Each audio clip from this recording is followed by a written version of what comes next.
I'm Dr. Melissa Jordine. I'm a faculty member in the History Department, and I implemented the Affordable Learning Solution in History 140, the Holocaust. I had used a textbook the previous semester when I taught this course, and I had also had students purchase 2 books. Both of these were works on the Holocaust, one in Poland and one on the Holocaust in Eastern Europe. This time, to implement the Affordable Learning Solutions, what I actually did was I eliminated the textbook. I had 2 lectures that I gave that covered material that was in the textbook, and I also posted a chapter and part of another chapter on Blackboard for students to read. I also had, for the 2 books that I require them to purchase, I allowed them to use either earlier copies or used copies, so all in total that brought costs down. I think it worked pretty well. I did have to dedicate about a week of the class to providing background, and that did mean that one of the issues that I'd previously discussed, I had gone into more depth on the resistance during the Holocaust, and I've had to reduce one of those lectures and eliminate part of another lecture to do with another issue in order to have time to give the background that students need without a textbook.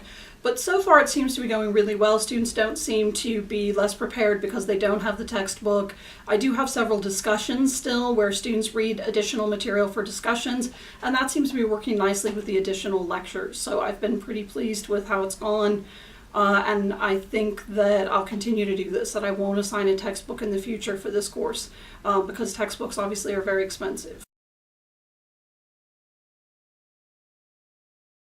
I'm an Affordable Learning Solutions faculty member. I wanted to implement this because I know that many of my students actually have part-time or full-time jobs, and they're trying to balance school with work, and so the higher the textbook costs are for them, that translates into more hours for them to work and gives them less time to study. So I really wanted to try to find a way, particularly to eliminate textbooks, because those are one of the most expensive costs for most of my students. I think it really was worth it to replace the textbook, and even though I did have to allot more time than I originally thought when I actually started to look at what students would need to know when I was preparing the syllabus, it did require me to give up at least 1 or 2 more class periods than I had anticipated before I really took a look at what they'd been reading in the textbook and what they'd been covering.